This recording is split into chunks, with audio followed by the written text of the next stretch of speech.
Voilà, c'est toujours une joie de pouvoir être dans la maison du Seigneur et pouvoir également, entre frères et sœurs, louer notre Seigneur, car il est bon et juste de le louer.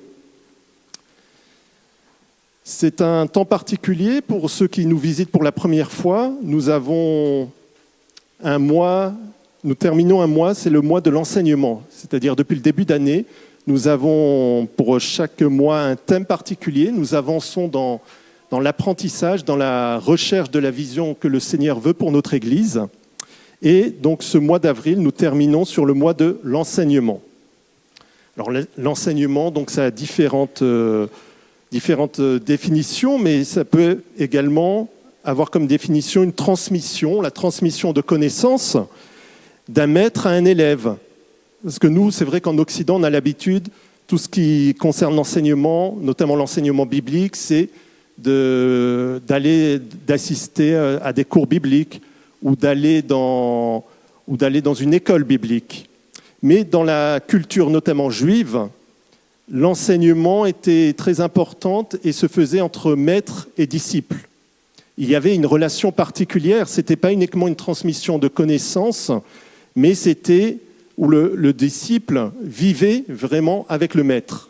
Nous le voyons d'ailleurs dans les évangiles, où les disciples ont vécu tout au long du ministère avec Jésus.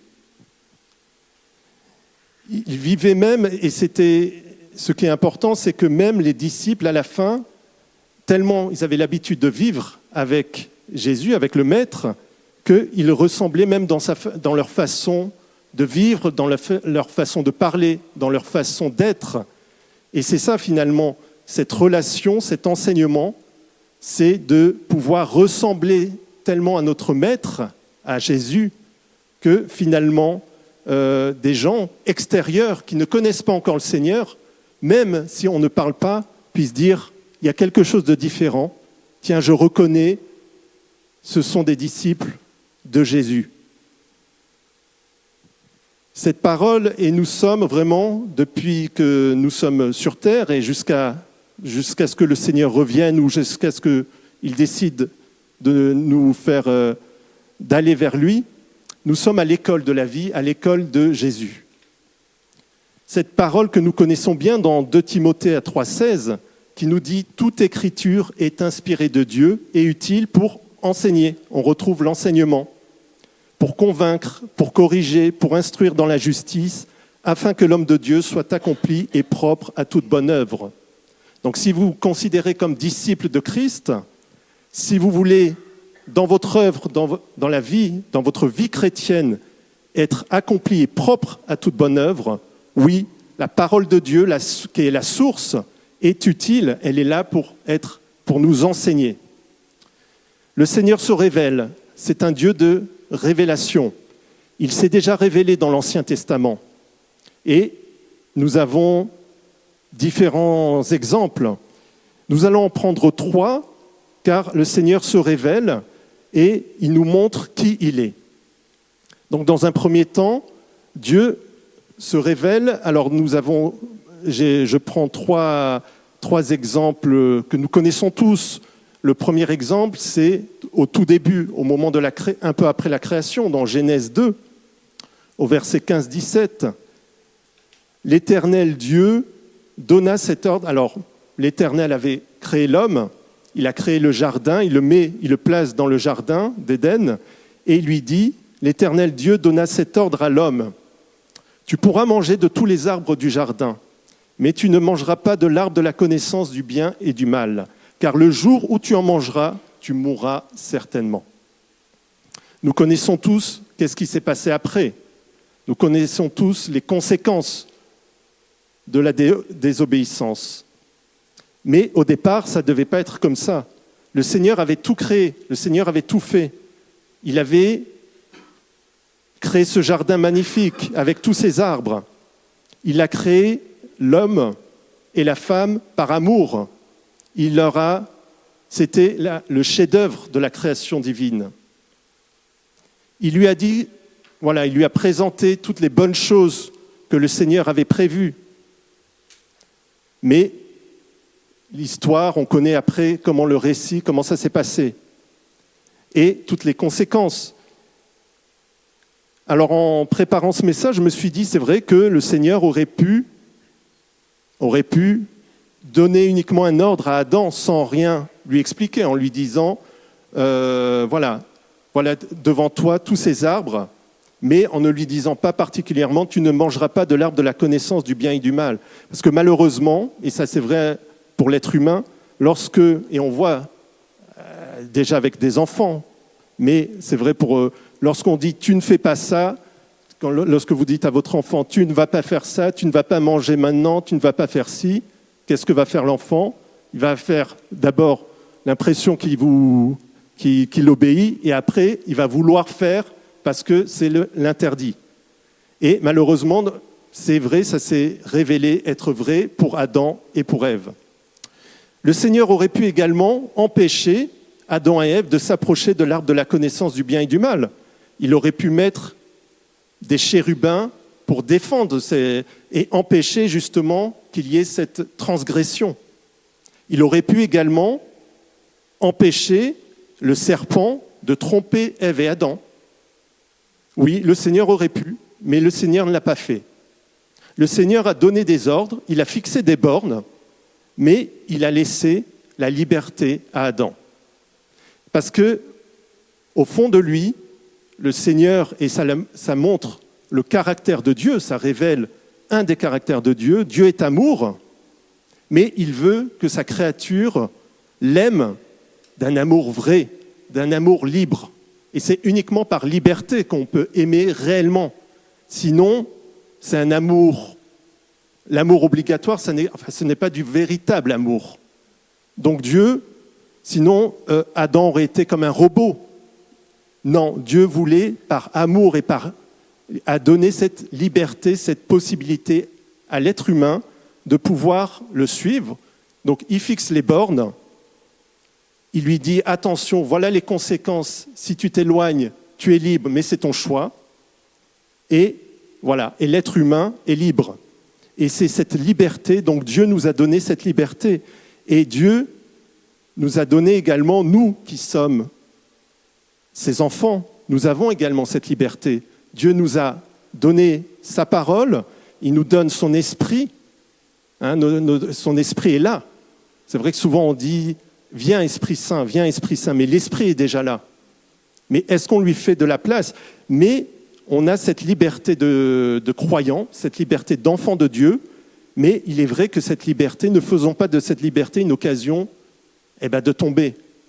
Le Seigneur nous aime de toute façon, quoi que soit notre décision, mais il est vrai que le Seigneur fixe des bornes tellement il nous aime, tellement il connaît l'être humain mieux que nous-mêmes, il sait que nous sommes limités. Nous sommes limités dans notre compréhension, nous sommes limités dans beaucoup de choses. Le Seigneur connaît toutes choses et veut notre bien, mais il nous a donné cette liberté, mais cette liberté, c'est par sa parole et dans l'obéissance au Seigneur, que cette liberté vraiment peut être bénéfique pour nous, enfants de Dieu. Également, dans un deuxième exemple, nous progressons un peu dans Genèse, Genèse au chapitre 18, et au verset 22 à 23, alors cette fois-ci c'est Abraham. Et c'est l'épisode où Dieu annonce à Abraham qu'il va juger Sodome et Gomorrhe. Donc nous connaissons l'histoire, le récit. Et il est dit, les hommes s'éloignèrent et allèrent vers Sodome, mais Abraham se tient encore en présence de l'Éternel. Et il est dit également, mais Abraham s'approcha et dit, feras-tu aussi périr le juste avec le méchant? Et si vous lisez dans Genèse 18, dans ces versets que nous connaissons, mais que je vous invite à relire, Abraham, qui a une relation très forte avec Dieu, très, très vraie avec Dieu, se fait même l'avocat, le porte-parole de tous ces pécheurs de Sodome et Gomorrhe, de ces habitants de Sodome et Gomorrhe, qui sont vraiment des grands pécheurs devant l'Éternel. Mais malgré tout, Abraham se place comme une sorte d'avocat. Et j'ai j'ai compté 6 fois. Donc, il lui dit, est-ce que tu ferais périr le juste avec le méchant s'il y a 50 justes, puis 45, puis 40, 30, 20, et finalement 10. Pendant 6 fois, Abraham, voilà, arrive, j'ai envie de dire, enfin, il arrive à, comment dirais-je, il arrive il arrive à convaincre Dieu, mais en fait, ce n'est pas convaincre Dieu. En fait, déjà, dans un premier temps, Dieu ne cache pas à Abraham ce qu'il va faire. Il a une telle relation, il se permet même de dialoguer avec Dieu comme on dialogue avec un ami.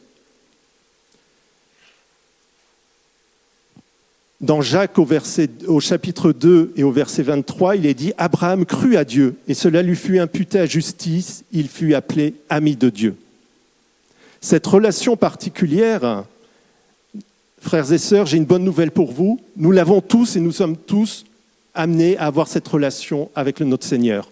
Et c'est par Jésus-Christ. C'est Jésus-Christ qui nous a donné à la croix, lorsqu'il a tout accompli, lorsque le voile s'est déchiré dans le temple, nous avons tous accès à cette relation amicale avec notre Seigneur par Jésus-Christ. Amen. C'est des choses merveilleuses, mais vraiment à la lumière de ce qu'a fait Jésus-Christ, vraiment ces exemples de l'Ancien Testament sont d'autant plus beaux. Et également, cela nous montre que Dieu se laisse interpeller, mais on aurait presque l'image d'un Dieu terrible, d'un Dieu dur, qui se laisse finalement interpeller par Abraham. Mais en réalité, le cœur de Dieu est miséricordieux. Dieu est miséricordieux. Et même, il aime que son enfant, que Abraham, puisse aller, parce que le cœur d'Abraham, il est, même si il rejette le péché, voilà, il a de la compassion pour tous ces pécheurs malgré tout. Et Dieu, en fait, ça révèle cette relation particulière entre Abraham, le croyant, et Dieu, mais ça révèle également qui est Dieu. Dieu est miséricordieux. Et même aujourd'hui, nous voyons le mal de plus en plus triompher. Nous voyons véritablement des méchants de plus en plus être méchants et n'ayant même pas honte de leur méchanceté. Nous voyons le mal triompher. Et c'est vrai qu'il y aurait des fois où même, on peut se dire, pour certaines occasions ou certaines fois, on peut dire, Seigneur, tu vois, tel dirigeant d'un pays qui fait beaucoup de mal, ou telle personne vraiment très, très méchante ou qui apporte le mal sur terre, est-ce que tu ne pourrais pas faire quelque chose? Est-ce que tu ne pourrais pas faire ce qu'il tombe par terre ou qu'il tombe dans les escaliers? Enfin, quelque chose. Des fois, on a cette dureté en se disant, bon, moi je suis un bon chrétien, mais les autres, Seigneur, est-ce que tu ne peux pas malgré tout t'en occuper? On prie pour eux, mais quand même. Non, le cœur de Dieu est miséricordieux. Dieu haït le péché, parce que ça salit sa créature, ça salit la création de Dieu. Mais d'un autre côté, Dieu aime le pécheur. Il aime le méchant, oui, il aime. Ça peut nous paraître incompréhensible, mais c'est le cœur de Dieu. Et comme il y a plusieurs milliers d'années, avec Sodome et Gomorrhe, Dieu fait la même chose aujourd'hui. Et nous ne devons pas prier pour que le malheur arrive aux méchants, mais pour qu'ils puissent être touchés par la miséricorde de Dieu. Amen. Également un troisième exemple, nous continuons dans le livre d'Exode, cette fois-ci avec Moïse. Moïse, ce grand prophète. Moïse, nous lisons dans Exode au chapitre 33 et donc au verset 12 à 18. Voilà, Moïse, il est avec le peuple dans le désert. Alors, Dieu lui a donné un peu Dieu lui a donné une direction, mais Moïse peut douter de temps en temps de est-ce que Dieu est avec moi? Est-ce que face aux difficultés, est-ce que Dieu intervient? Et nous lisons dans Exode au 33 au verset 12, Moïse dit à l'Éternel, « Voici, tu me dis, fais monter ce peuple, donc vers la terre promise, et tu ne me fais pas connaître qui tu enverras avec moi.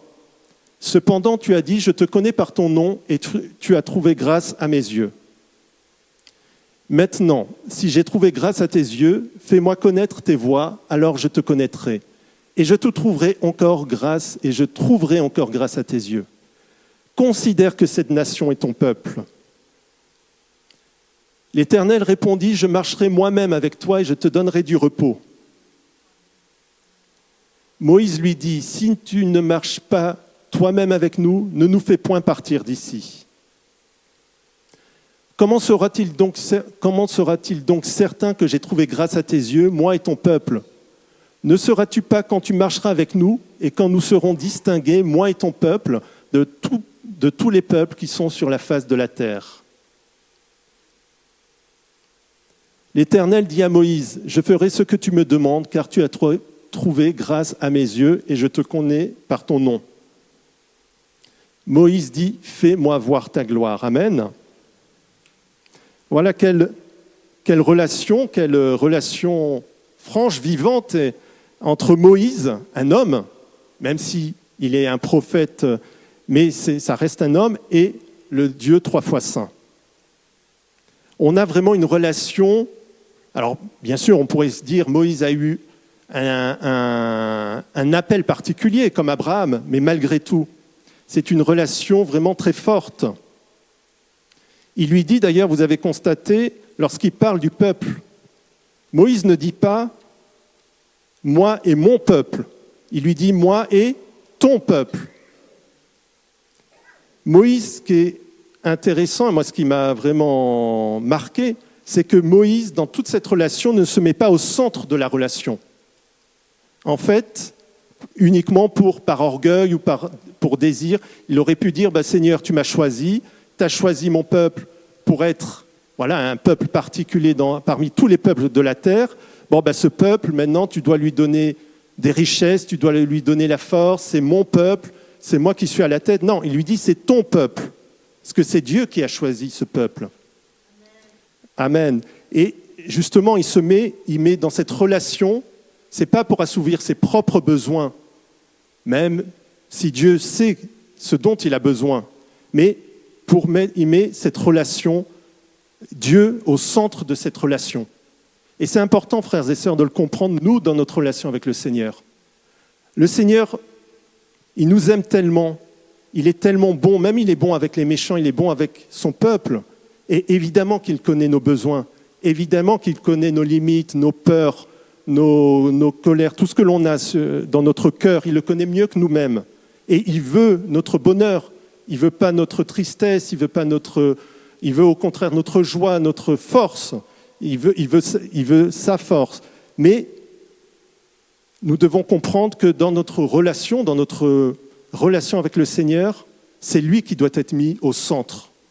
Amen. C'est par Jésus et c'est en ayant les yeux fixés sur Jésus. C'est en cherchant la justice de Dieu dans un premier temps. Et toutes les choses après viendront.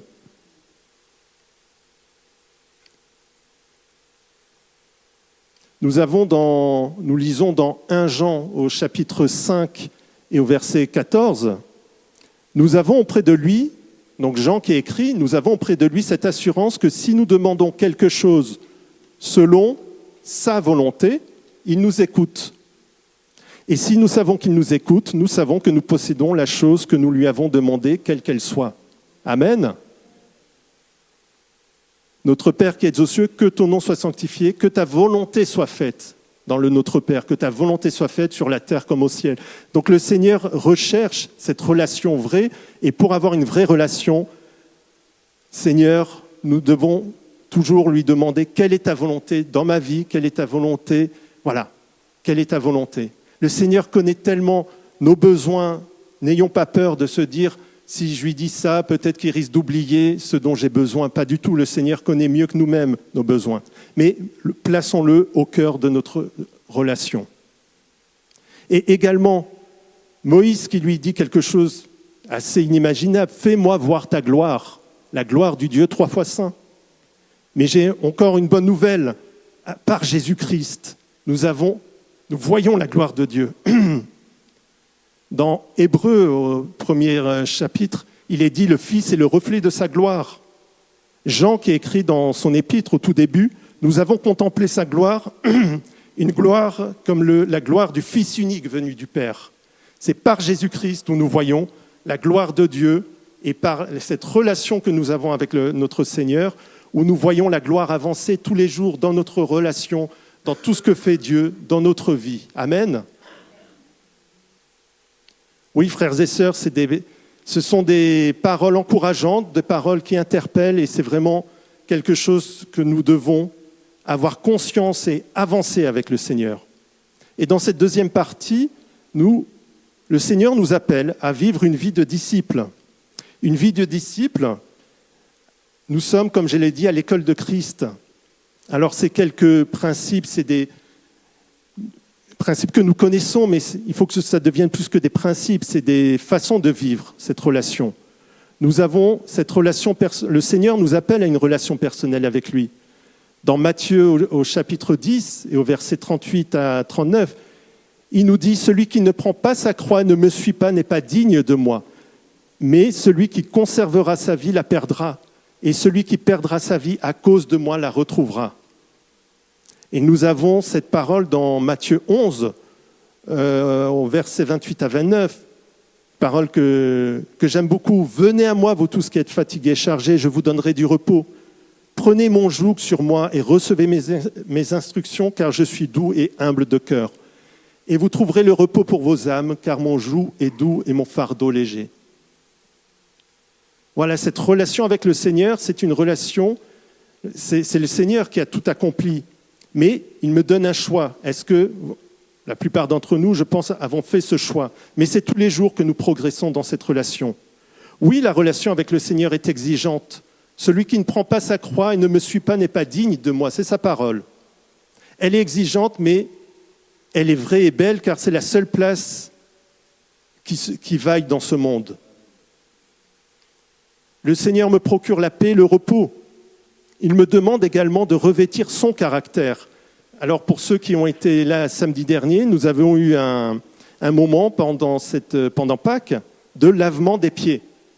Alors c'est vrai que ça avait interpellé beaucoup de gens, moi le premier, mais au final, c'est vrai que ça a été quelque chose de bénéfique pour ceux qui ont été là samedi dernier, parce qu'en faisant cet exemple, nous avons compris qu'en fait, ce n'était pas l'acte en lui-même qui était important, mais c'était cette façon de revêtir cette humilité de Christ. Et si Christ, lui, le Maître, a fait ça, c'est abaisser, à laver le pied de ses disciples, nous-mêmes entre nous, il nous appelle à faire preuve d'humilité.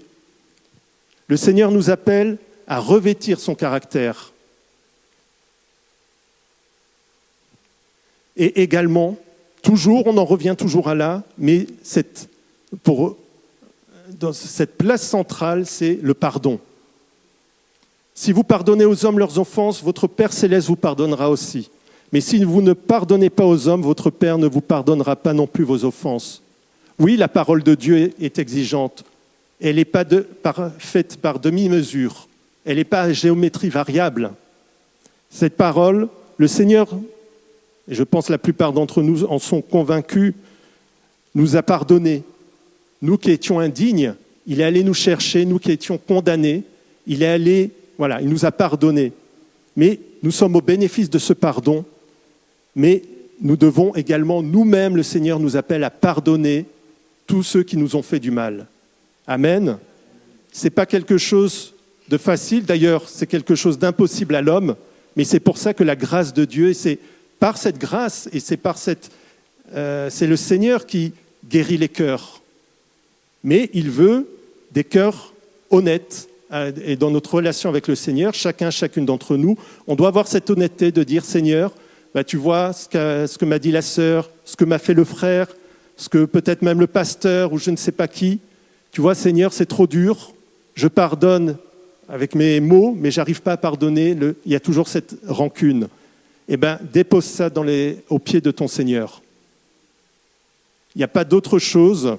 Voilà. Et si tu crois vraiment que le Seigneur t'a pardonné, tu dois aller au-delà et tu dois dire « Je pardonne ». Amen. Nous avons également, le Seigneur nous appelle également il nous donne un commandement nouveau dans Jean au chapitre 13, au verset 35, nous lisons, c'est le Seigneur qui parle. Je vous donne un commandement nouveau comme il nous donne, aimez-vous les uns les autres comme je vous ai aimés. Vous aussi, aimez-vous les uns les autres.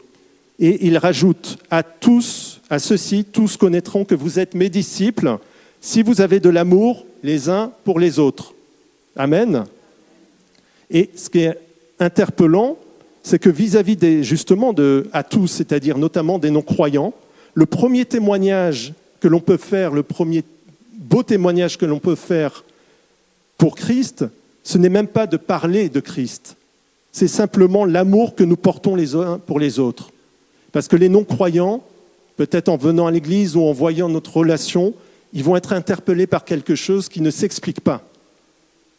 Et c'est la parole du Seigneur, aimez-vous les uns les autres comme je vous ai aimés. Voilà, c'est des paroles et quand c'est souvent peut-être un peu compliqué, un peu difficile, parce que nous sommes une famille, nous ne sommes pas choisis, c'est le Seigneur qui nous a choisis. Voilà, il y a toujours des caractères différents, il y a toujours il peut y avoir des interpellations, il peut y avoir des colères, il peut y avoir des choses, mais voilà, tout se fait par amour et voilà, le pardon est vraiment central et l'amour que nous devons nous porter, ce n'est pas optionnel, c'est vraiment la parole du Seigneur. Amen. Voilà, c'est vraiment des principes, mais des principes de vie. Le Seigneur veut vraiment cette relation de maître à disciple et que nous-mêmes nous ayons vraiment, que nous faisons vivre nous-mêmes, c'est cet amour que le Christ nous a donné, que nous transmettons cet amour. Le Seigneur nous interpelle par amour et ne nous juge pas. Il nous aime tellement qu'il veut que chacun de ses enfants puisse vivre cette relation particulière avec lui. Et nous avons partagé jeudi dernier, lors de notre réunion de prière également, la vie chrétienne. Le Seigneur a tout remporté à la croix, mais donc nous n'avons aucun mérite. Mais nous devons faire vivre cette relation. Et l'une des façons de voir que cette relation est fructueuse, c'est de voir le fruit de l'esprit. Nous avons dans Galates 5, au verset 24 à 26, cette parole, mais le fruit de l'esprit, c'est l'amour, la joie, la patience, la bonté, la bienveillance, la foi, la douceur, la maîtrise de soi. Et il rajoute, la loi n'est pas contre ces choses, c'est Paul qui parle. Ceux qui sont à Jésus-Christ ont crucifié la chair avec ses passions et ses désirs. Si nous vivons par l'Esprit, alors marchons aussi selon l'Esprit. Amen. Voilà, donc c'est vraiment, et il est important, vous notez, il est parlé du fruit de l'Esprit au singulier. Ce n'est pas les fruits de l'Esprit. C'est un seul fruit, on ne peut pas choisir, moi je vais choisir la joie, toi tu prends la patience et toi la foi. Non, c'est un seul et même fruit.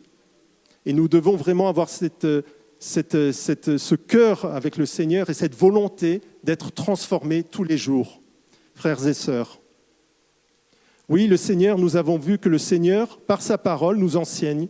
Le Seigneur nous enseigne qui il est, nous révèle que Dieu nous donne la liberté, mais nous donne également des bornes, parce que Dieu veut tellement notre amour, mais il ne veut pas un amour forcé, il veut un amour libre. Nous avons vu également que Dieu est miséricordieux et que même avec le méchant, il veut que le méchant puisse être sauvé. Nous avons vu l'exemple avec Moïse que Dieu est notre ami. Il veut vivre une relation intense et vraie avec nous. Jésus nous a révélé le Père Céleste et doit toujours être au centre de ma vie chrétienne. Je dois avoir les yeux fixés sur lui et vouloir lui montrer mon amour en se laissant transformer et revêtir de son caractère. Amen. Père Céleste, merci Seigneur de nous permettre vraiment dans cette relation, dans ces temps que nous vivons, Seigneur, en tant que disciples. Seigneur, tu es le maître bon, Seigneur, tu es le maître juste, tu es le maître saint. Que cette relation d'amour, que cette relation de confiance, Seigneur, perdure tous les jours, Seigneur, jusqu'à ton retour, Seigneur. Seigneur, c'est une place merveilleuse que tu nous as faite, Seigneur. Et Seigneur, que je puisse également, avec mes frères et sœurs, voir chacune d'entre nous comme quelqu'un aussi aimé, Seigneur. Nous sommes tous des enfants et nous sommes tous aimés par le Père Céleste, Seigneur. Et tu nous as aimés, Seigneur. Alors tu vois mon cœur ce matin, Seigneur. Tu vois, Seigneur, cette envie, Seigneur, de t'adorer, de te louer, Seigneur, de continuer dans cette relation, mais également tu vois cette fatigue, peut-être cette lourdeur, peut-être ces colères, ces racines d'amertume que je prends dimanche après dimanche, jour après jour, que je garde dans mon cœur, parce que je ne sais pas, Seigneur, comment faire. Le Seigneur te dit, si tu ne sais pas, il n'y a pas de problème. Ce n'est pas par tes propres mérites ou tes propres forces que tu vas progresser, mais c'est simplement en abandonnant tout à moi. Le Seigneur dit, venez et venez vous tous qui êtes fatigués et chargés ce matin. Simplement, le Seigneur appelle, le Seigneur veut un cœur ouvert et le Seigneur fait le reste. Si c'est trop dur pour toi, eh bien dis Amen, Seigneur, j'abandonne tout à toi. Amen. Merci, Seigneur, et que ta gloire se révèle jour après jour jusqu'à ton retour. Amen. Soyez bénis.